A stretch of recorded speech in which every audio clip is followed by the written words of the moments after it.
Preparedness is a very hot topic today, and we see also a very, very strange situation going on around the world. It's escalating every day now, and one of the most challenging and serious times since the Second World War is happening right now. As a result of this, the relationships between civil society and the civil society preparedness have received a more and more attention. We also see a growing awareness at the EU level. We had the total defense concept that the whole society approach was described very well in the Ministry report just some weeks ago. Resilience is built in the society together with the citizens. And the willing of defense is also a question of trust to the state and also to each other. So what is a crisis then? It's characterized by that they are social events that affects many people at the same time. So the best way to prepare for this crisis is together with the people and the citizens. NGOs and civil society is a part of the crisis preparedness. And together with hundreds and thousands of active people, it means that we can act fast when something happens. But what role can and should this society organization have in event of crisis? And what role do organizations already play in this preparedness and prevention work? I come from one of the voluntary defense organizations in Sweden. We are kind of a chameleon organization. Many see us as a part of the government and the authorities. We are 18 of these voluntary defense organizations. It means that we can't do anything that we want to do. We have special regulations. So we can seek money from the authorities and we can do assignments, but we can't go out on the market and seek project monies as many other NGOs can do. So it's a good and a bad thing. In Sweden, we also have this total defense duty. And one of the things that you can do to be part of this preparing thing is to be a member in one of the total defense organizations. So you know what you are supposed to do when something very bad happens. In the normal time, when it's not a crisis, we work with preparing people in the self-protection concept. That's one of the total defense ways, that every citizen counts. And we have also 190 local associations that work on the local level together with the local municipalities and the other organizations as well. On the regional level, we have 21 organizations working with the authorities on that level. And we also have the national level where I am the president right now. We vote every second year, so we see if I can continue after this October. What we do in this normal time, we have education and information. And the basic thing in Sweden, we have this brochure, for example, where the authorities have sent out to every citizen in the whole country. So this is one of the things that we educate and we inform about. But we educate also in CPR, stop the bleeding, first aid, fire preparing at home. And we have this assignment thing that we do also. We have voluntary groups that can write a local assignment with the municipality, and they are more prepared. They have 36-hour education that we give them.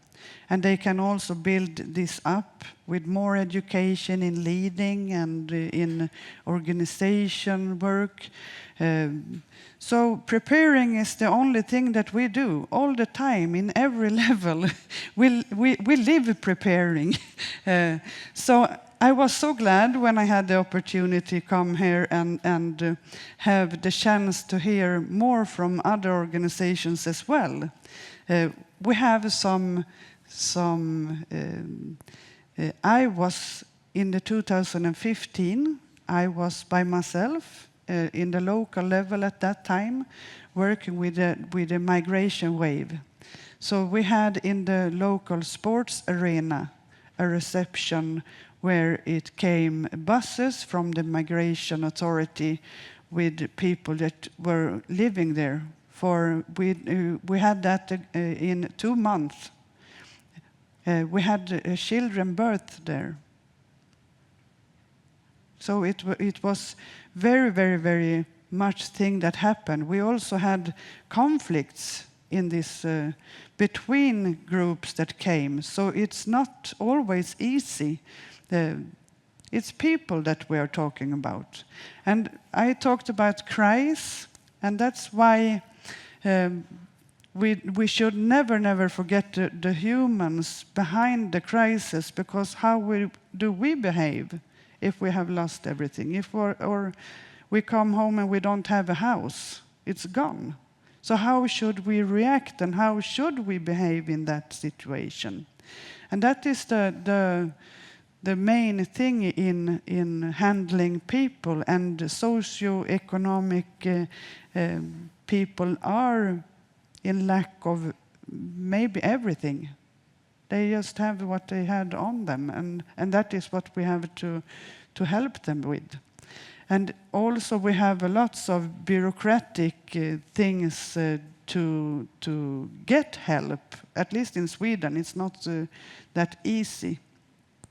And to build up trust, where you maybe don't come from places where the authorities are the thing that have done that you leave. So build up trust and be some kind of a chameleon and not be the government, to be that human that do the personal meeting. So I'm very excited to have the opportunity today to hear more about this grassroots work, because it doesn't matter where you are or what you are doing, in which level. We should never forget that it is humans we are talking about when it comes to migration. And the reason why you have left can be very different things, but most likely you don't have anything to return to.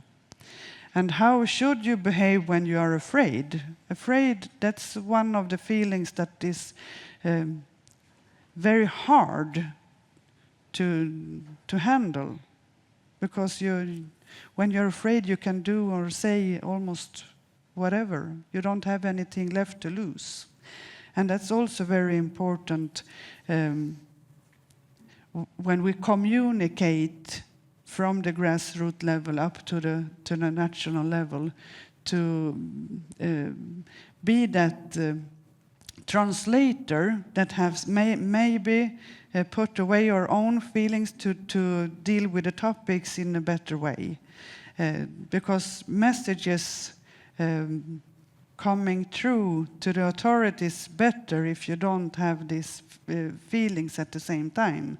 And that is very, very challenging for us that works with this. because you can stop being a human, but you have to see what can I actually do to do these policy changes or making the authorities to do a strategy. So I want to first welcome up here Abdulrazzak, the Syrian community of Lithuania, and he also will have a translator with him up.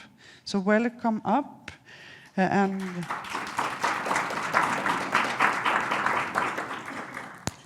the stage is yours. I want you to tell about your organization and how you actually work.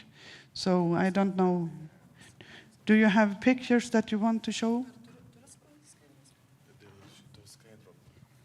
Yeah, thank you.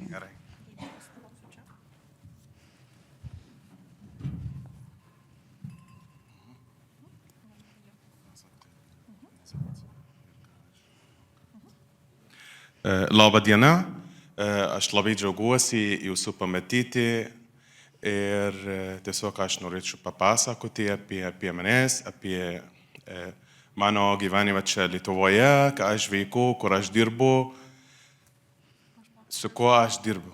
So Abdulrazzak is happy to be welcome here, and he's going to tell about his work in social services center, about his life in Lithuania, and etc.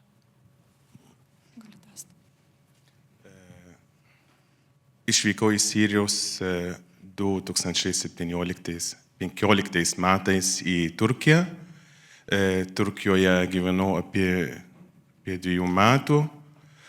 Ten Turkijoje, gyvendamas Turkijoje, tai pradėjau dirbti kaip vertėjo iš turkų į arabų ir atvirkščiai. So Abdulrazzak came from Syria to Turkey in 2015, and he started to work as a translator here. Ir po to man pavyko išvykti iš Turkijos į Lietuvą per Jungtinių tautų žmonių perkelimo programą. Atvykau į Lietuvą 2017 metais. And later it was possible for him to came to Lithuania in 2017. Čia Lietuvoje pradėjau, atvykdamas į Lietuvą, iš karto suprantu, kad reikia išmokti kalbos. Nes neišmokai kalbos, nemokai kalbėti, tai bus labai sunkiai surasti darbą, sukurti gyvenimą naujam šaly. And the first thing he thought when he came to Lithuania was, I need to learn the language, because without the language I can do anything, I can find a work and stuff like that. So. Dalyvavau daug... Čia kitai skaidriai reiks. Dalyvavau daug lietuvų kalbos kursuose. So he had a lot of Lithuanian languages courses. 2021 metais pradėjau dirbti karito organizacijoje kaip vertėjų. In 2021, he started to work in a Caritas organization as a translator. Irgi 2021 metais pradėjau dirbti socialinių paslaugų, Jonavos rajono socialinių paslaugų centrai kaip specialistas su kitataučiais. So in 2021, he started to work in Jonavos Social Services Center as a culture mediator of Syrian people. Iš tikrųjų, papasakosiu, ką aš darau ten socialinių paslaugų centre ir kokiomis paslaugomis mes teikiame pabėgėliams. So the main mission of today's presentation is to present what he's doing in our center. Pirmas dalykas, iš tikrųjų, socialinių paslaugų centras beveik, kaip čia pasakyti, ištėsi pagalbos ranką mum ir padėjo mum kurti tą gyvenimą Jonavoje. Čia pradžioje iš tikrųjų buvo ir pabėgėlių centro, ir karito organizacijų, bet po to čia buvo tokia integracijos laikotarpis, ar ne? Tai pasibaigia tą integracijos laikotarpį, tai tu turi pats kurti tavo gyvenimą ir pradėti gyventi savarankiškai. So at first it was a lot of organizations who helped them as a community, but a social services center was the one who helped them after the integration process.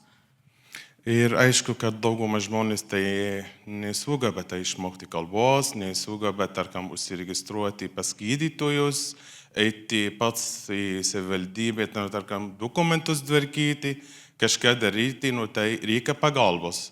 Ta pagalbos mes pradėjom gauti iš socialinių paslaugų centro. So, of course, when you came to Lithuania, you need a lot of help to, for example, the medical, to come to doctors or stuff like that. So that's why Social Services Center helped a lot with these kind of problems. Irgi su socialinių paslaugų centro pagalbos pavyko įkurti syrų bendruomenės. And with the help of Social Services Center of Jonava, it was possible to create a Syrian community of Lithuania. Kur aš esu pirmininkas. And Abdulrazzak is a chairman of this community. Ir dabar. Čia yra papasakosiu biškį. So I was gonna tell more about the Syrian community of Lithuania. Apačia, eisiu, nes nukristų, žinokit. Gerai. Gerai, tada aš čia, gerai. Gerai. Jis ten aš nemačiau labai arti. Nu taip. Čia yra Lietuvos syrų bendruomenės įkūrimo dienos. So these pictures are from Lithuanian Syrian community, the first day of this. Čia kaip jūs matote, kad žmonės labai džiaugia, labai visi laimingai, tai kad pavyko įkurti syrų bendruomenę čia Lietuvoje. So as you can see from the pictures, people are very happy because they can create this community. So we're very happy at this day. Irgi mes organizuojam lietuvių kalbos pamokų kitataučiams. So Jonava Social Services Center also organize Lithuanian courses language for Syrian people. Nu, aišku, kad čia yra, mes neturim tokių specialistų, lietuvių kalbos mokytojai, nu, tai mes tiesiog su kolegos pagalbos, tai mes teikam tą paslaugą, žinokit, tai kiek įmanoma mes padedam žmonėms integruoti, kad žmonės integruotų Lietuvos bendruomenį, tiesiog, kad sugebėtų išmokti, savarankiškai gyventi. Nu, tai mes kiek įmanoma, čia ką mes darom.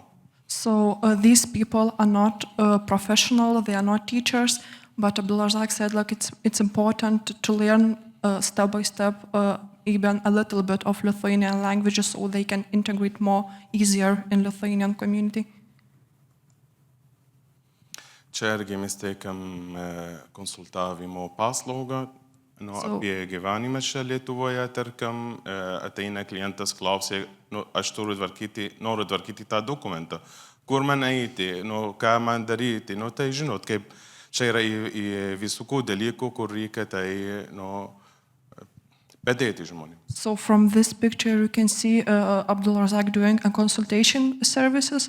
So it's a lot of things, for example, like you need to do some stuff, so you go to Abdulrazzak and he helps you with all the stuff you need. Irgi teikam palydėjimo paslaugą irgi į gydymo įstaigas, į savivaldybės, tarkim, į migraciją, kažkur, kur reikia, tai aš lydžiu. Pagal poreikį. Abdulrazzak also goes with the Syrian people to a lot of different organizations if it's needed. For example, for the medical needs. Nes aišku, jeigu pasakysi žmogui, kad aš su tavim būsiu visą laiką, tai žmogus nesugabės nieko daryti pats. Irgi, tam pagal poreikį, jeigu labai reikia, tai palydėti, pavertėjauti, irgi aš palydėjau ir padodu. Bet iš tikrųjų, jeigu tas nelabai svarbus dalykas, tarkim, aš paaiškinu, kur eiti, ką pasakyti tenai ir viskas. Jeigu reikės mano pagalbas, tu gali man skambinti, aš pavertėjausiu telefonu. Tiesiog mes taip padarom ir aš taip darau, kad būtų lengviau ir kad žmonės pradėtų po biškį tai integruotis, nes jeigu visą laiką tu esi šalia žmogų, tai jis nieko nepadarys, tinginės ir viskas. So Abdulrazzak also said like it's important to let people do things by their own. Sometimes he just let people to go to some institutions, and if it's needed as some translation, he can do this through their phone call or stuff like that. So for integration, it's really important to let people do things by themselves. Aišku, dar mes turim trūksta vieną dalyką, kad organizuoju tai padaryti edukacinį, kaip čia susirinkimai su žmonėmis, mokinti jiems kaip, tarkam, prisijungti prie, ir naudoti bankininkystę, kad jie pati prisijungtų, tarkam, užsiregistruotų pas gydytojus, tarkam, rezervuoti vizitą į banką, kažkur tvarkyti po biškį, kad žmonės sužinotų, išmoktų, pats viską darytų. Bet čia iš tikrųjų dar laiko nėra, tai vienas aš negaliu tai padaryti, reikia kitų žmonių pagalbos, tai kiek įmanoma mes bandom, kaip paaiškinau, bandom kažką padaryti, bet žmogus vienas, aš aišku, kad kolegas man padeda, bet tai šitą dalyką reikia, šitam dalyko reikia tam tikrų specialistų, kur man padės irgi paaiškins, nes aš pats nemoku viską daryti. So at the moment, Abdulrazzak is creating like an education program who can help Syrian people, for example, to book some visits, the bank visits online and stuff like that.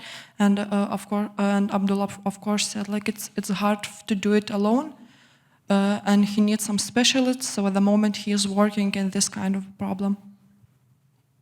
Pradėjau nufilmuoti tokią vaizdo medžiagą, tarkam, paaiškinant, tarkam, paaiškinant taip, norint prisijungti prie banko, tarkam, rezervuoti vizitą ir pradėjau nufilmuoti tą vaizdo medžiagą, bet iš tikrųjų pradėjau galvoti, kad parašyti apačioj tas vertimas į arabų ir rusų arba ukrainiečių kalbą, kad būtų nauda ne tik mums, kaip syrai, arba kaip arabai ir ukrainiečiams. So one of the things he wants to do, he wants to create a video tutorial of how to do these kind of things, and for example, in a Syrian language and Ukrainian or Russian languages, so it will be helpful not only for Syrian people, but for people all around the world.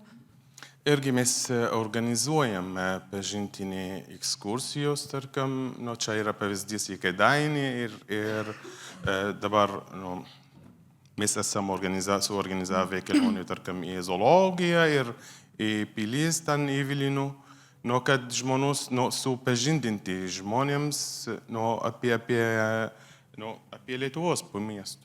So they also do some visiting around the Lithuanian. For example, these pictures are from the excursion to Kėdainiai. It's one of Lithuanian cities, and in the plan they have to visit a Lithuanian zoo in Kaunas. So Abdulrazzak said it's important not only to know the language, but like about the culture, about the things going on in Lithuania. So yeah. Laisva laikais su bendruomenės. So this is the free time with the Syrian community. Čia labai geras dalykas, žmonės jaučia, kad labai patogu, kad aš esu vienas iš jų.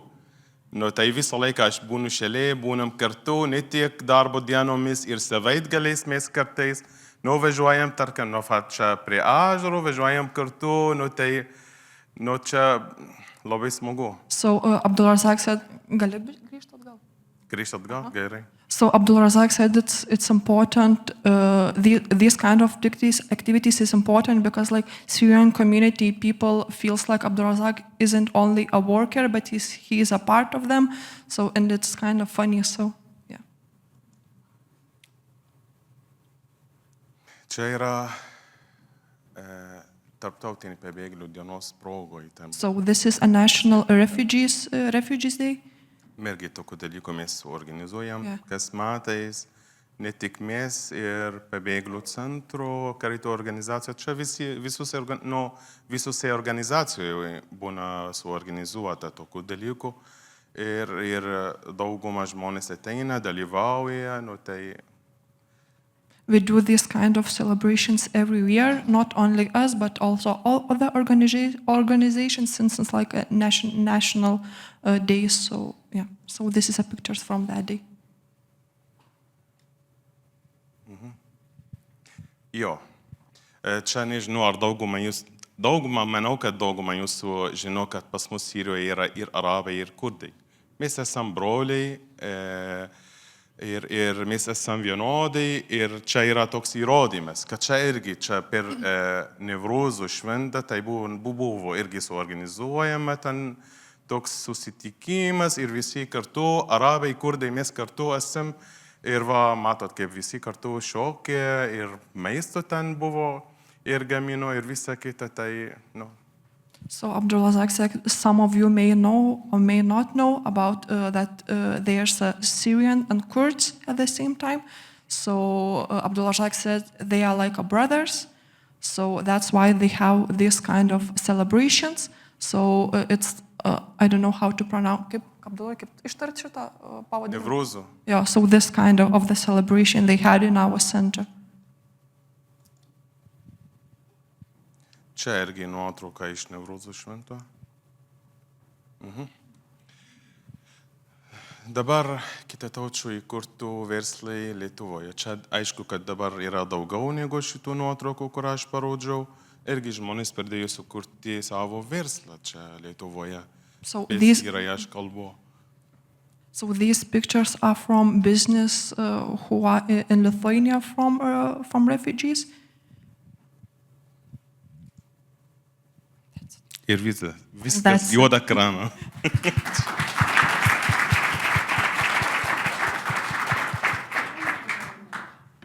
Iš tikrųjų, ačiū labai. Iš tikrųjų, aš labai norėčiau angliškai tiesiai iš karto pasakyti, bet nesugebėsiu, žinau, kad aš nesenai pradėjau išmokti anglų kalbos ir man patogiau kalbėti lietuviškai dėl to. So Abdulrazzak said he wants to say everything in English, but since he's just started to learn English, he is sorry about that. So thank you. No. Thank you very much. What an interesting work you have. So we will also listen to the other participants. So I will welcome Sulaeman. Welcome up, and we sit down and wait. So you have the opportunity to present yourself and your organization as well. Yeah, so my name is Sulaeman. I am originally from Syria. But I come from Latvia. I represent the organization I Want to Help Refugees. This is the name of our organization. It's called I Want to Help Refugees. We are very blunt about it. We are not shy. And I think that the name says it all, because it's like no one wants to help refugees in Latvia. So we decided that we want to help. I joined the organization, I think, in 2018-19. I myself, I am a refugee, but I came to Latvia way before the Syrian refugee crisis, and I became a refugee by default. I went to Latvia for studies. And then I applied for asylum, and I remained in Latvia. So this was a bit about me, about the organization. Our organization started as a movement, I think 2014, 2015, on Facebook. We were not many. With time, we became a group of 2,000 people.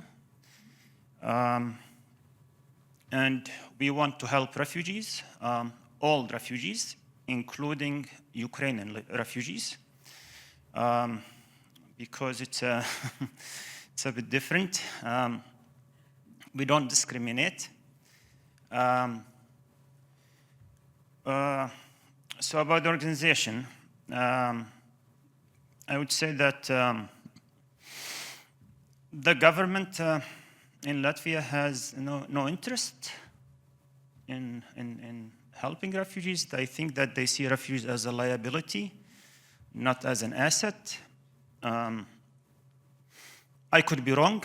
Maybe they are interested. I am not here to bash the government. I might say a lot of negative things about the government, but it doesn't mean that everything is black, that it's all bad.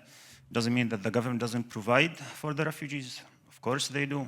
I am very proud of the help which the government gives to the refugees. There are many things which can be improved, and this is what our organization tries to do, to help advocate for the refugees, to lobby for the refugees, to improve the system, to make the system work for the refugees. If we assume that the government is actually interested and they want to help refugees, then they definitely lack the experience.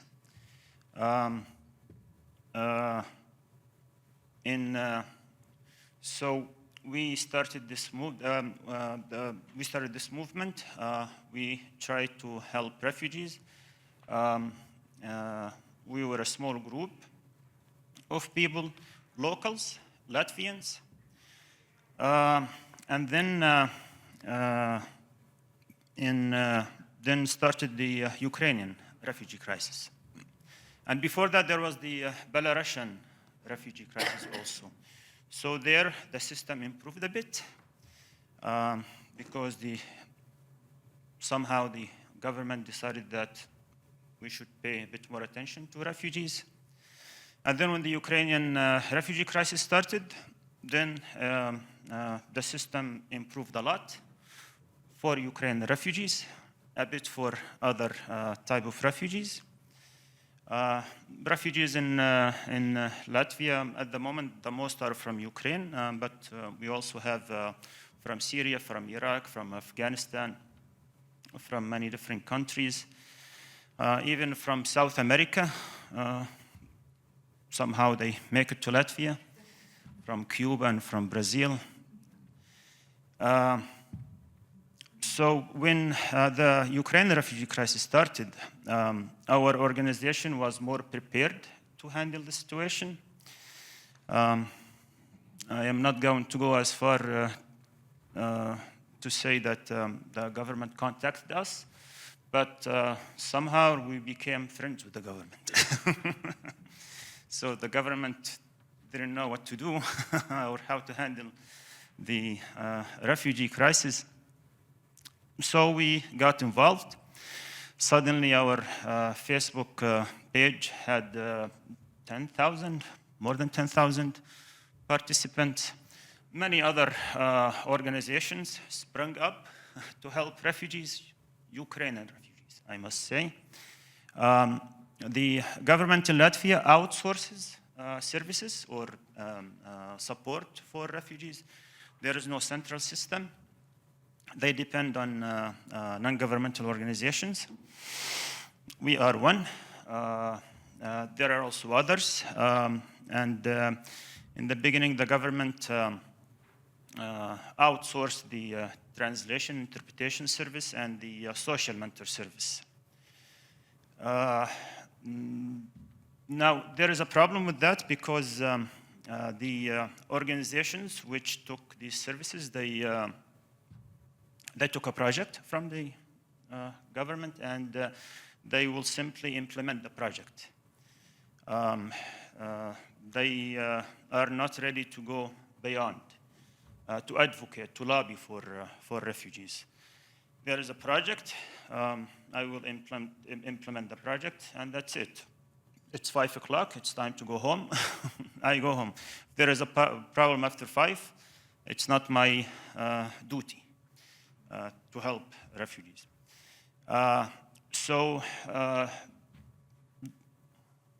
Question? Yes. Please. I'm a bit in doubt of what is it that you're doing. Sorry. You keep saying that you help refugees, but Yeah. what is exactly that you do? The concrete, practical things that you do? Okay. So I myself, I am a social mentor in the organization. Like I said, I joined the organization in 2019.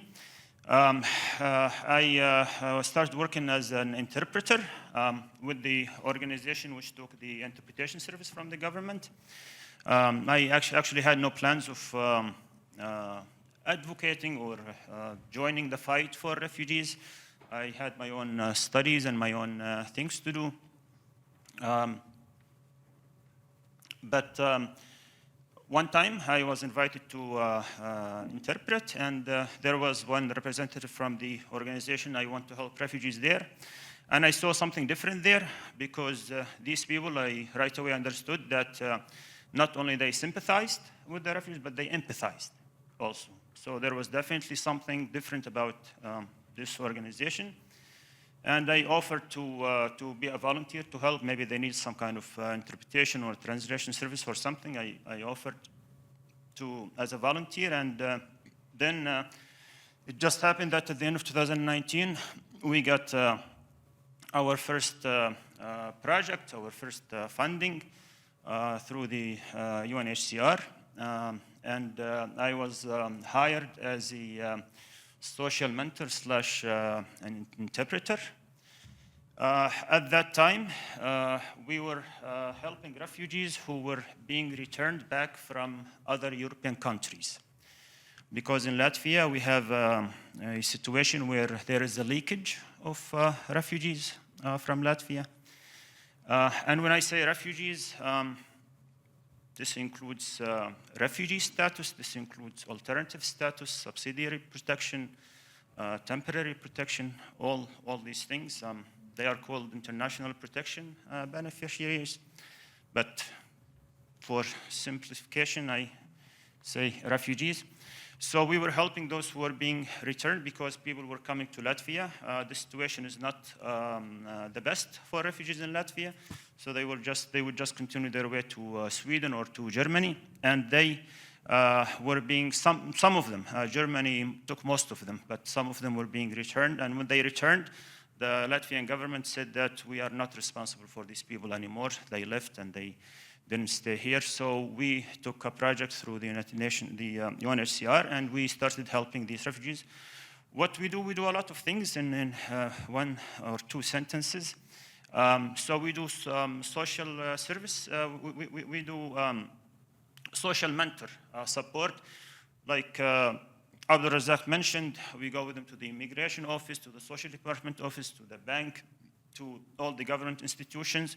As a social mentor, what does social mentor do? The social mentor is the eye and the ear of the refugee. We know the system. We can advise them where to go. We help them to seek, we guide them where to seek help. And we help refugees in that manner. We also advocate and lobby for refugees with the government to improve the system and make it work better and be more functional for the refugees. And we organize events and almost everything we do. Okay. Thank you, Sulaeman. It was very, very interesting to hear about your broad experiences and what you actually do. So we have a little bit of discussions after we have heard Yanika's work in Finland.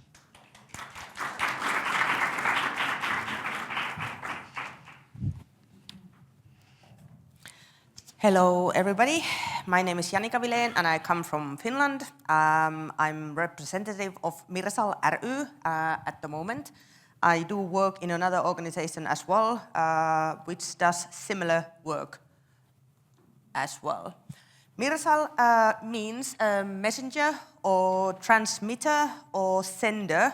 So that's how we are. We put out the message from the Arabic community to the others and vice versa.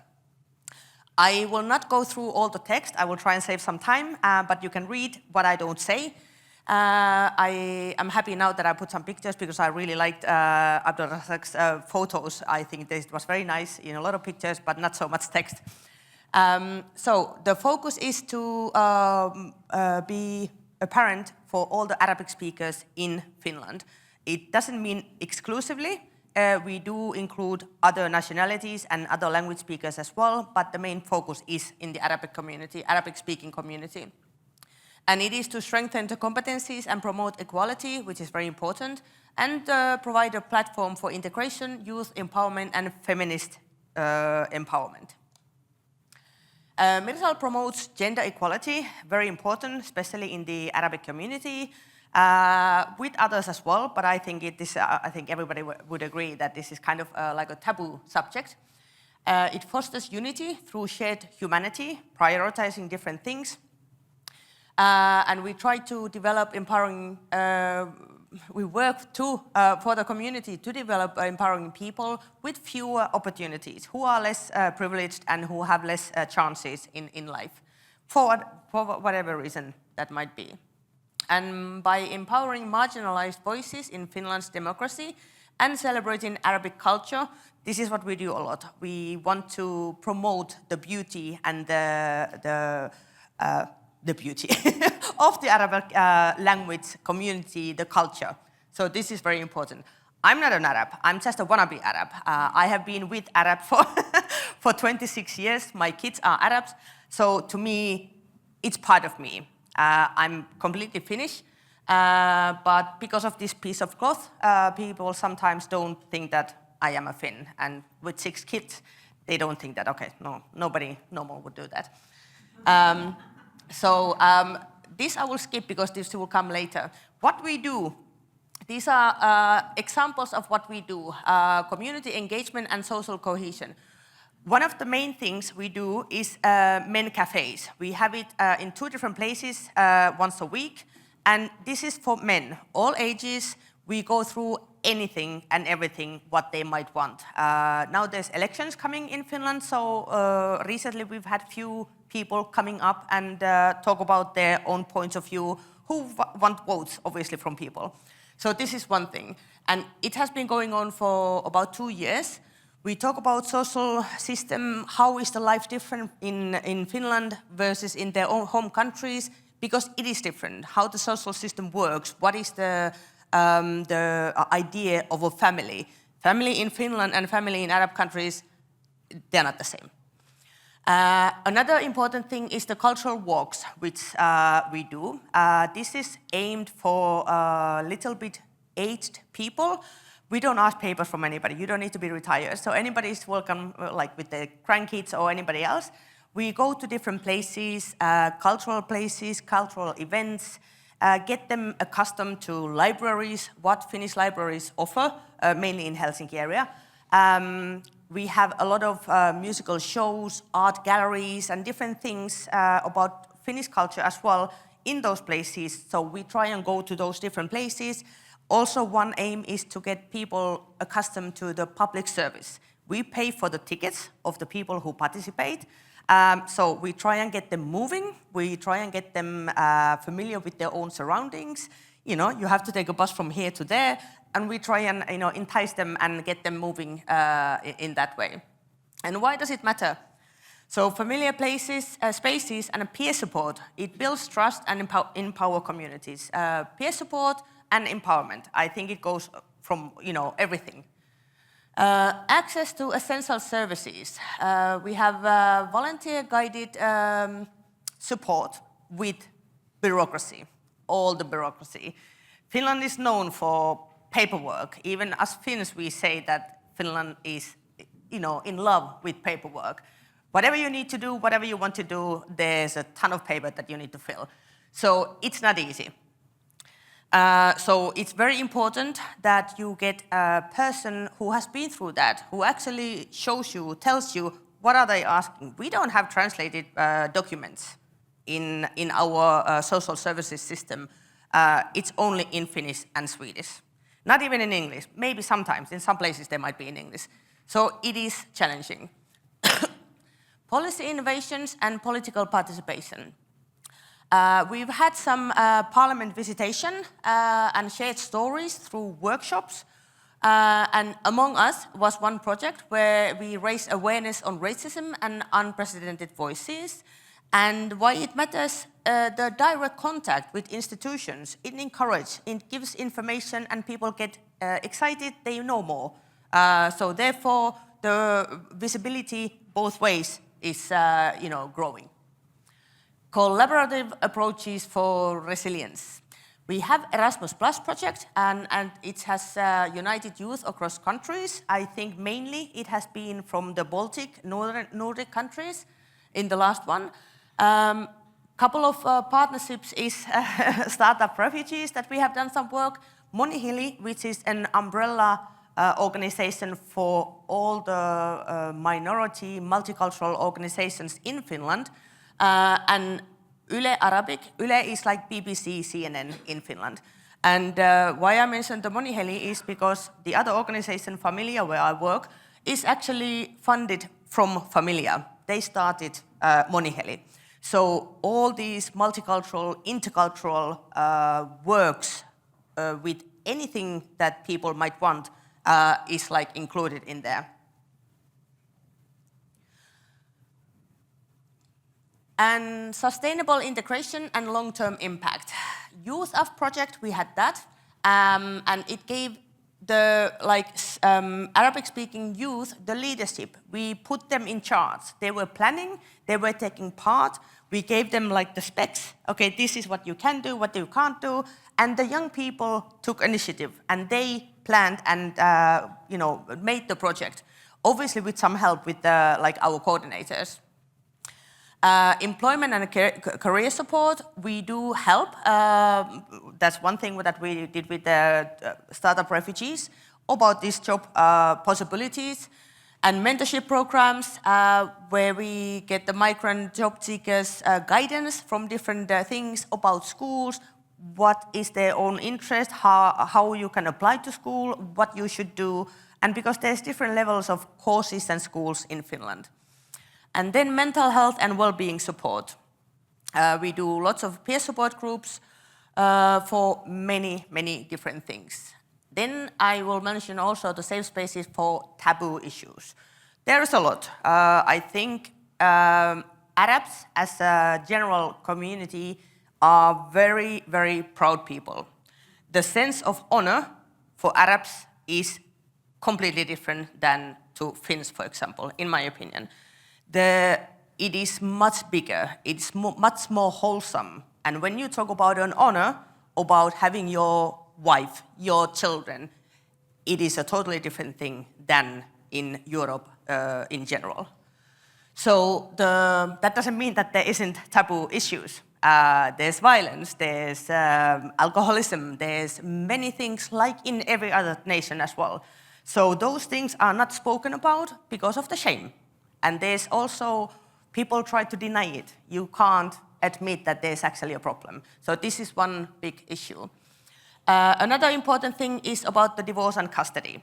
About this, I would say that you can say the word custody, whether it's in Arabic or Finnish or English, but how do you actually translate that so that they understand? You need to open the concept. Translation from language to another is not enough. When people don't understand what peer support means, the word is now translated into Arabic, it's not used. People don't use peer support. Of course they do that, but they didn't use it as a peer support. This is normal. You go to your neighbor, you go to your sister, you go to your friends, you do that, you do share and talk. But as a peer support, the benefits of that and how we use that in Finland, for example, it wasn't known.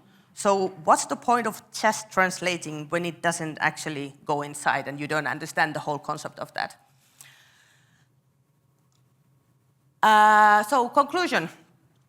Holistic approaches tackle isolation, access issues, and political exclusion. Big impact.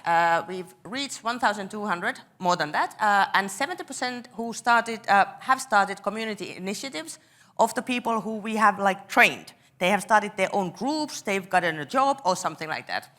And we need funds for peer-led groups.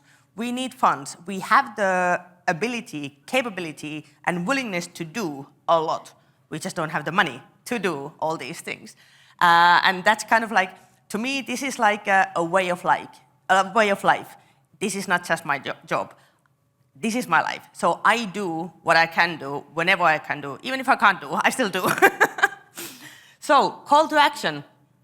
We need money. We need partnership. We need people who can fund us and in like doing together things to go forward. Yes, the importance of local integration initiatives. Local integration initiatives help migrants adapt and thrive by breaking language barriers, supporting employment and building social connections. And key strategies include multilingual services, access to essential resources, cultural exchange, and civic engagement. And these benefit both migrants and society. So two-way integration, it's very important. Thank you.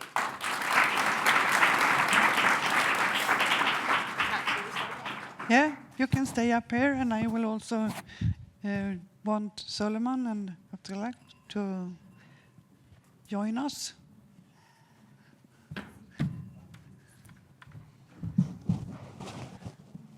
You can move here if you want. Oh. Okay, maybe you go here.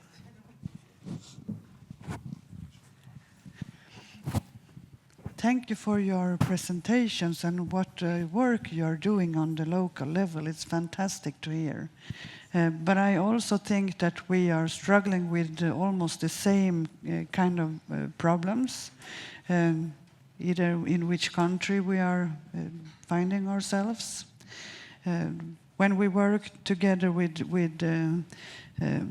people, it's always hard. You get involved, but that also can be a big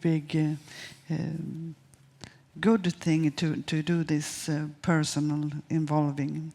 But this experience when we work with people that have fears and total loss for trust for authorities, when we build up this trust, and we can also many times come in situations.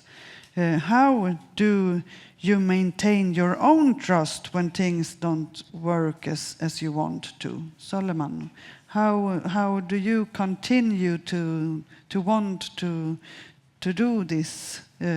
For 5 years you had no fundings for your organization, but you worked anyway. So how do you keep your trust when to the authorities? What keeps you going? What keeps you going? And the meaningfulness, and how do you think that? So social mentor job is not an easy job. You are basically trying to solve other people's problems, where at the same time you might have problems of your own which are not solved. It's difficult. Sometimes you have to take a break. I did take a break for 1 year.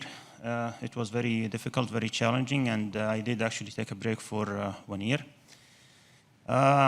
What keeps I am a doctor by education, and part of the reason I wanted to be a doctor is to want to help people, and I am doing it in a different way, and this is actually what keeps me going.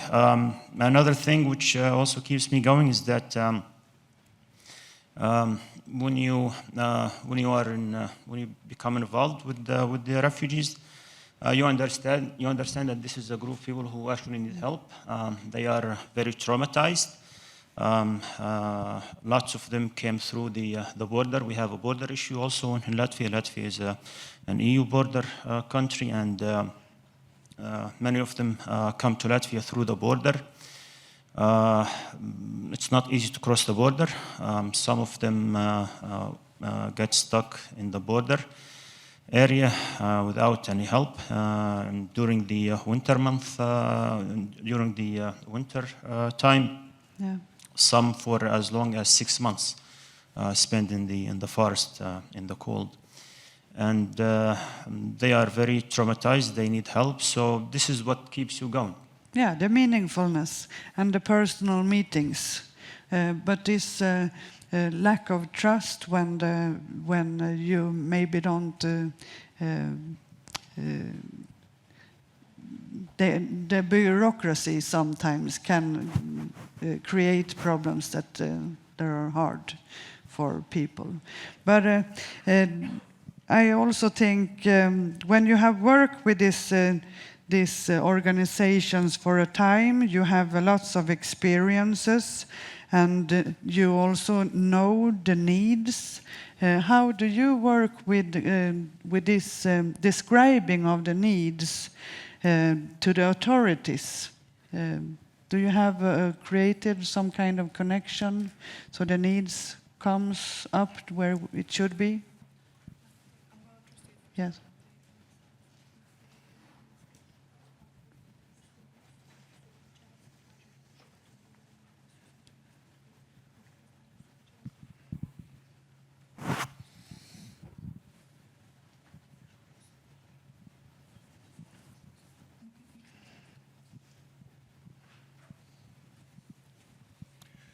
Nu, iš tikrųjų, tai pradžioje, tai, kaip paaiškinti, tai pradžioje buvo sunkiau eiti kažkur tvarkyti, nes nežinodamas, kur tu turi eiti, bet iš tikrųjų dabar tai mes žinom, kur eiti, kur reikia daryti, ir iš tikrųjų iš valdžios pusės irgi ten suteikia mums tą pagalbos irgi. Aš sakau, kad aš dirbu vyriausybinis organizacijoje, čia yra vyriausybinis organizacijoje, čia socialinių paslaugų centro, čia savivaldybėje, kaip sakyti.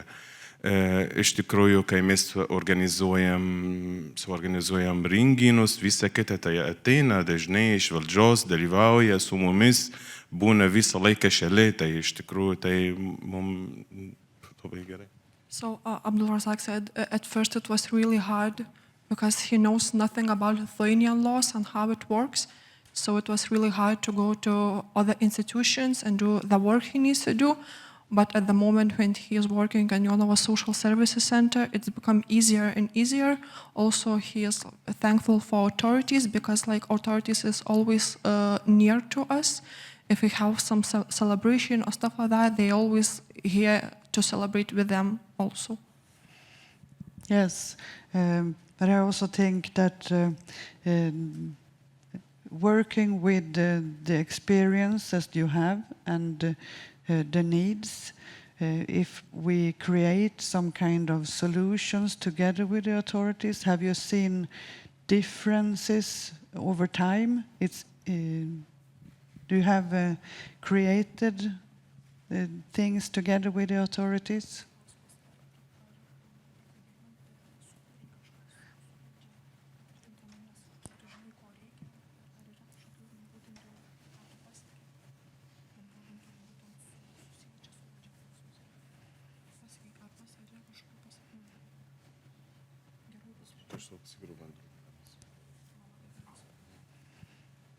Tiesiog aš galiu pasakyti, įkurti Lietuvos sirų bendruomenės. Čia yra didelis pasiekimas.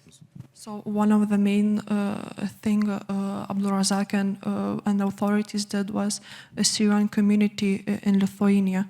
So that's a big thing for Syrian people and for Abdulrazzak as well. And with the help of the authorities, he was able to do that. Nes iš tikrųjų, jeigu žmonės, aš kalbu apie Syrai, apie pabėgėliais gyvenančius čia Lietuvoje, jeigu kažką nori pasakyti valdžioj, tai iš karto per manęs gali viską man pasakyti ir aš perduodu. So if other Syrian people wants to tell something to authorities, they always come to Abdulrazzak and he always transfer all the things he needs. So. Yeah, thank you. So I think you have lots of experience for being a Finnish from the beginning, but maybe that it also can be in the bureaucracy world.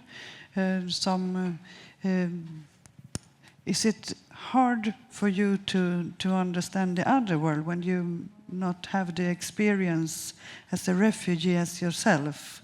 Or is it something that's good? How do you think about that? I'm glad you mentioned the experience, Yeah. because I think in Finland we have this thing called expert by experience. And understanding and really understanding the issues, the cultures, the stories behind the people is very important. You can't help by thinking and assuming you know and putting people into the same category.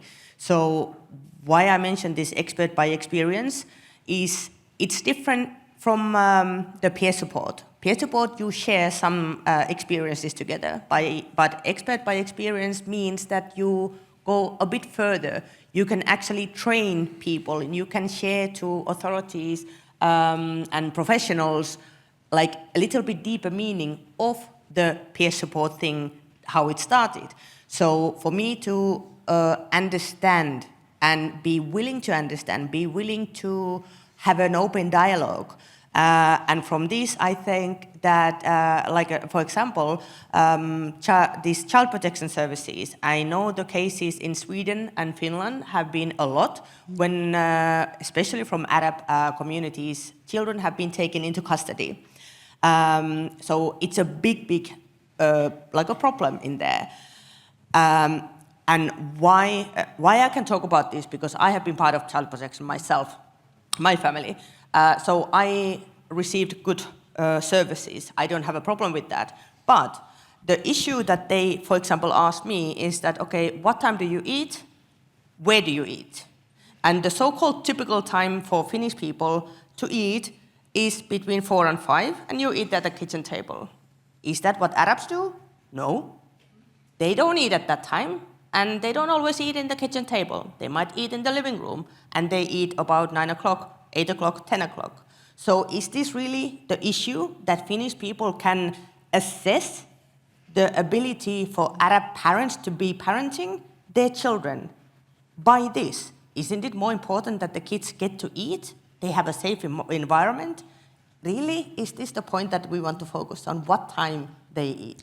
Yeah, and I think this is one very good example of a grassroots experience and knowledge that's important for the authorities and the government to work with.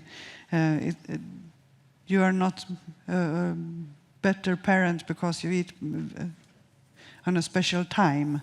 But this culture trip is I heard you, Sulaeman, talk about the government in Latvia didn't want to have refugees. So how do you create this feeling of belonging when maybe the culture in the country isn't belonging from the beginning? Do you know what I mean? How do you create that in your organization? Yeah, so part of what we do is we organize events to bring together refugees and locals. Like I said, we have a volunteer group also. The goal is that to be more of an emotional support for the refugees, to make them feel that they are wanted, that they are needed. So we organize events, we try to build trust between them and us. And because when they come, they don't understand the system, they don't know who is their friend and who is their enemy. They think that everyone is the government. They don't understand the concept of non-governmental organizations. How do you maintain this feeling of belonging or trust when situations with problems appears? Maybe they see you as the government also, or is that one of your experience? Is it easy to maintain trust when you have built it up, or is it something you have to work with all the time? You know what I mean? No. When you have, as an NGO organization, build up trust, and maybe you have had a conflict or a situation where the message is not what you wanted, how do you work with this feeling of belonging anyway? You know what I'm... Can you, if you understand? Okay, I think that sometimes the issue does come when you might have started to build a trust. There might be initial trust, but then something happens, or like in child protection cases and many others, the mistrust to authorities is so big. Also, I think that because the Arab community talks to each other a lot, and that has a big value. So even if the authorities say that this is how it goes, this is the law, they don't trust that. They trust the friends who have had the bad experience. So the friend telling something has more weight than the authorities. Also, if the authorities or professionals don't show the, humanity, humbleness themselves, the situation is up and down, which is, I think, wrong. You shouldn't, I think, you shouldn't do that. Put yourself down, put yourself to the same position. Think, if you can't, at least try and think and imagine what the other one is going through. And then sometimes you might need to take a step back to start building something else, where you see that something has broken, and also show them, explain to them, this is what it means. Ask people who have been through similar situation to tell them from their own community. Yeah. But do you, Salman, do you see what you are doing as a part of the preparing work for the government? Or you play a game on the side, and you know what I mean? About trust, refugees actually trust us. Yeah. They don't trust the government. For example, one refugee, he was sent back from Belgium, and he contacted us, and the government, after the Ukraine refugee crisis, they decided they will take matters into their hand, and they there was already a government agency which is supposed to oversee integration in the country. So they gave this institution the job of handling refugee issues. So they created what's called one window agency, where a person will come and will receive all the different kinds of help they can get. But do you see that your work will do that the local society handle a crisis in a better way? Do you see your part in that? Being a part of the preparing work? Do you think a crisis will happen and you can solve it in a better way because of your work? Yes, I will just finish the point. So they created this one window agency where you're supposed to receive all the help, and they took the interpretation translation service into their hand. They still outsourced the social mentor services, and a year later they understood that they cannot handle even the interpretation service, so they also outsourced this one again. One refugee was returned from Belgium, and he contacted us. We had also lobbied that the government should also help these people who are being returned, and we managed to pass laws which forced the government to help these people. So when they return, we want the system to work. Even if they contact us first, we send them to the government, because they are supposed to be responsible for them. So you see some results with the governmental contact? Sometimes it's successful, and sometimes it's not. It's not always successful. So you see some differences now because of your work with policy and strategy. 100%, yes, definitely. It's working. We try as much as we can. It's not always you don't always get results, but in many cases Yeah. We've had a lot of happy stories, and so this person, we told him that he should first go to this institution. But it's And also very important for your own meaningfulness to see some results somewhere.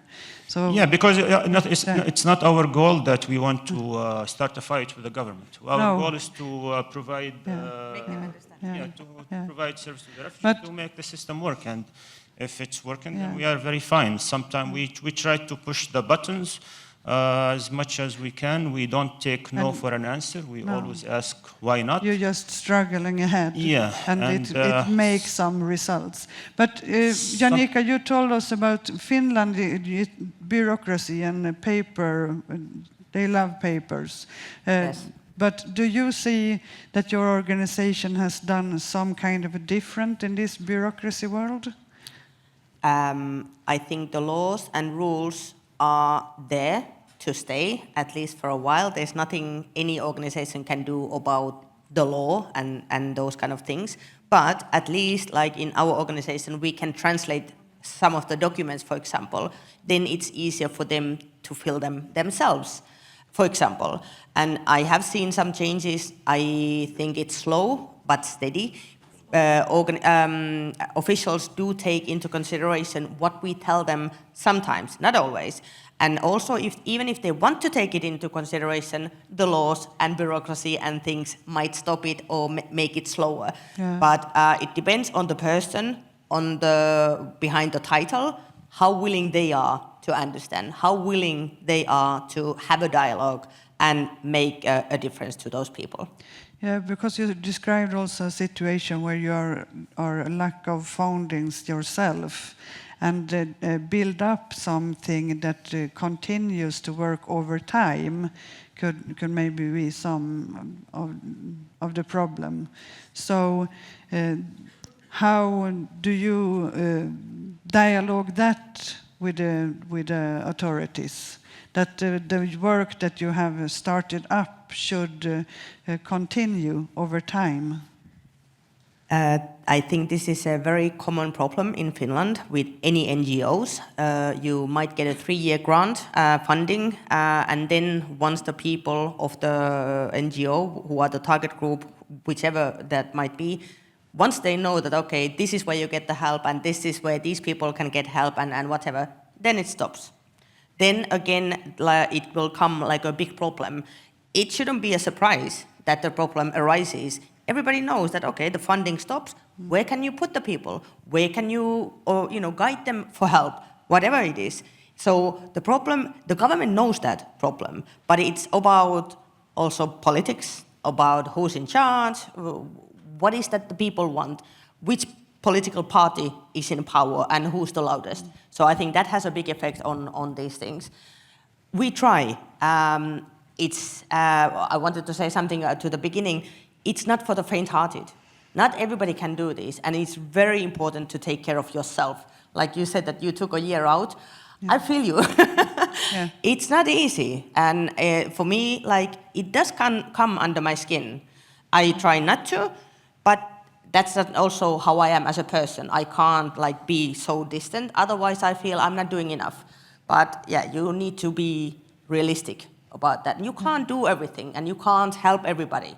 You can only do. But it's so sometimes much. for an NGO out in the grassroots system, meeting all these people, it could be very hard to come over that feeling that you can't do everything, but you can do something. And that is what I wanted the message, that you can do something. And what we have seen here is that the result of what you are already doing have been successful in some ways.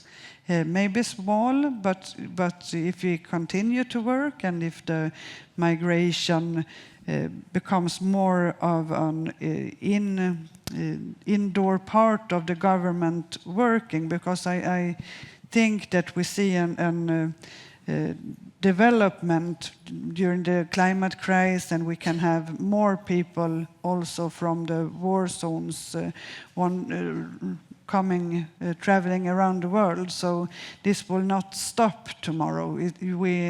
But all the experiences that you have are also very important for the system to work with. So communication in every level will be very, very important. But if you have to say one key activity that we can do, that you think would accelerate this work for tomorrow's work. One key thing. Do you mean by activity? Yeah, one key thing that you think would be make a big difference.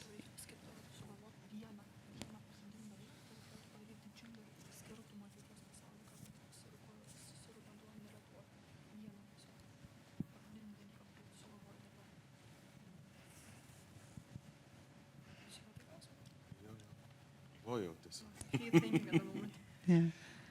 You can say it's not a quick fix.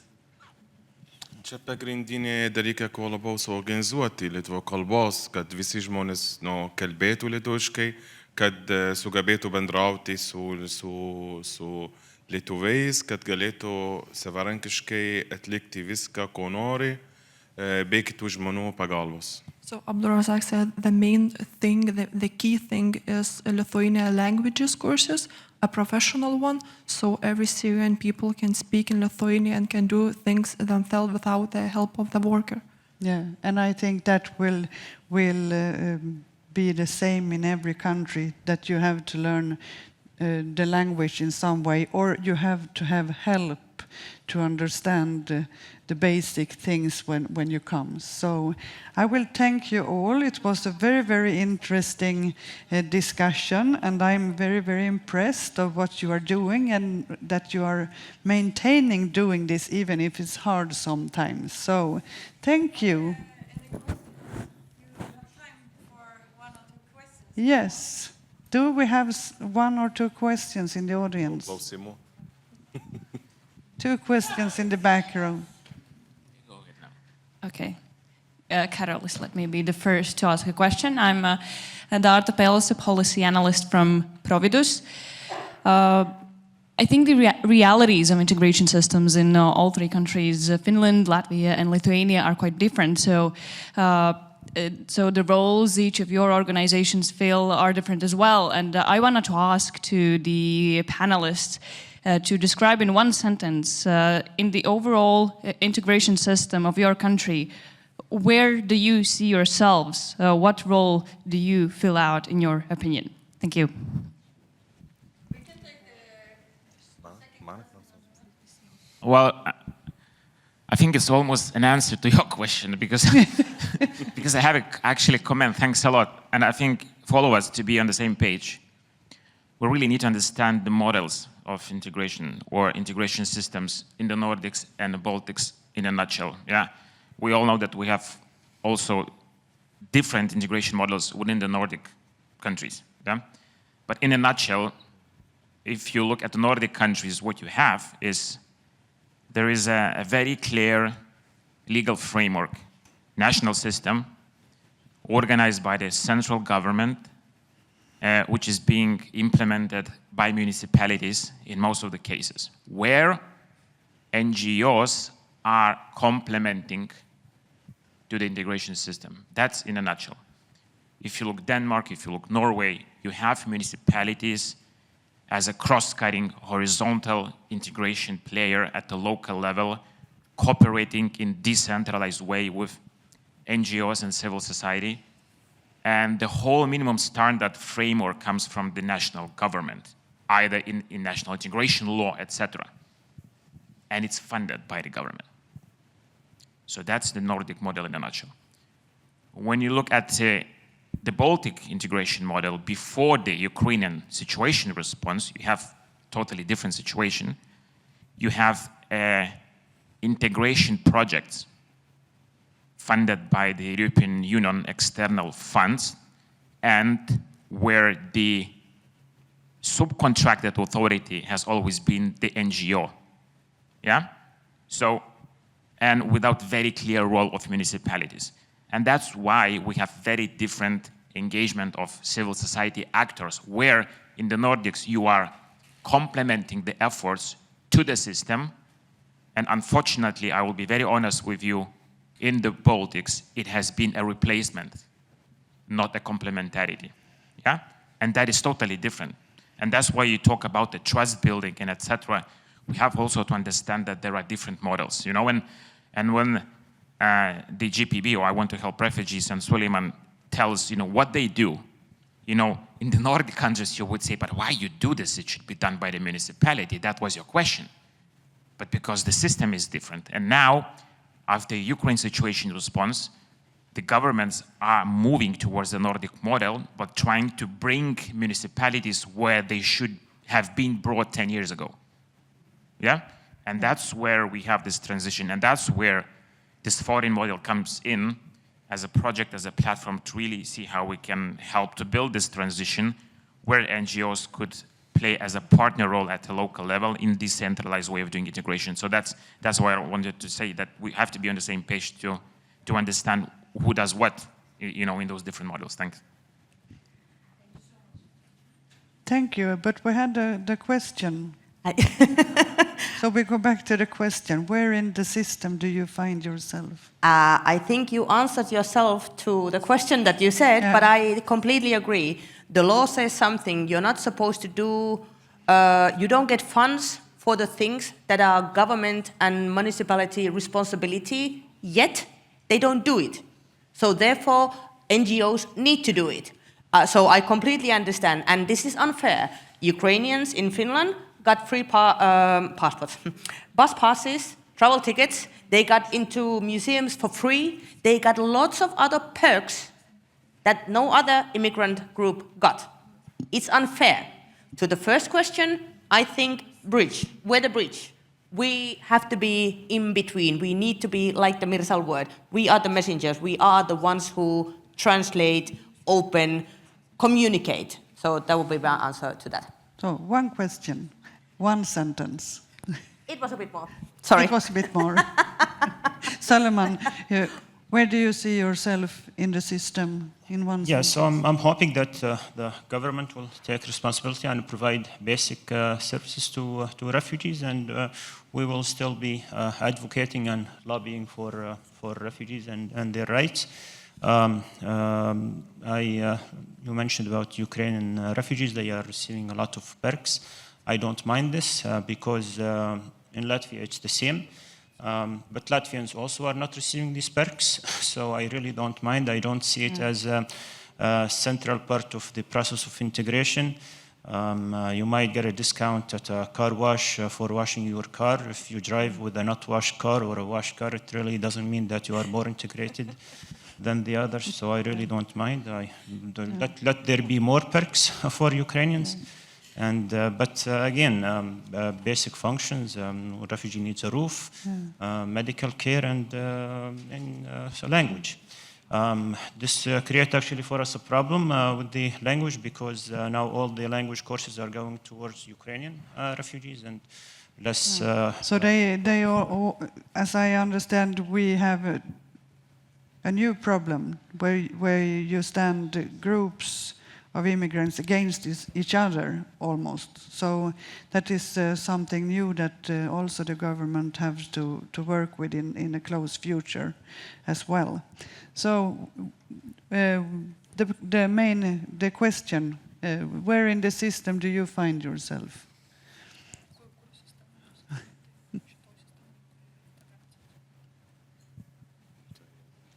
Nežinau, iš tikrųjų, tai mes esam nuo savivaldybės, kaip čia sakyti, savivaldybės dalis. Aš jaučiu, kad esu, viskas jau integravęs, jaučiu, kad esu, tikrai esu jau, kaip čia, Lietuva, jaučiu, kad Lietuva yra mano šalis ir Jonava yra mano namai. So it's kind of different for us because we are not NGO, we are part of municipality. We are social services center, so Abdulrazzak said he is not sure where he is, but talking about his own experience and his own integration, he feels like Lithuania is his own home, And the city he's living, Jonava, Jonava is a home of his family and his own. So it's kind of like different for us because we are not NGO, so we can just describe where we are at the part. You're a part of the society. Yeah. But one last question. Do you have one more? Yes, you have 3 more minutes. 3 minutes. 3 minutes. One. Okay, I don't have a question, I have a comment. So if someone has a question, I'll let them ask. No, you just take a comment. I just maybe would want to oppose Sulaeman about just the idea of not being bothered by the fact that a certain group of refugees gets perks and another doesn't. I actually find it to be a very, very dangerous direction. Yeah. So if we start treating certain white refugees better and give them perks and they're living in the same reception center where the other family can't go anywhere, they're stuck between 4 walls, and the other family can go and visit museums and travel with the train for free, we're causing tension between these 2 groups of people, which eventually can cause a lot of issues in society as a whole. So I definitely hope European countries have learned that we can and should treat all refugees the same. I stand by my. Yeah. I still stand by my opinion. It doesn't bother me at all. Yeah, but I think we also have to consider in an early future that we have to work with these kinds of questions a lot more. And that's also something that we should prepare us more for, because that is one of the things that happens in this hybrid warfare area. So if we prepare us and educate us and inform us more about these kinds of things, and we don't let it happen, we don't let it grow, I think we stand stronger together, and that is the final words from us up here. So we say thank you, and thank you very much.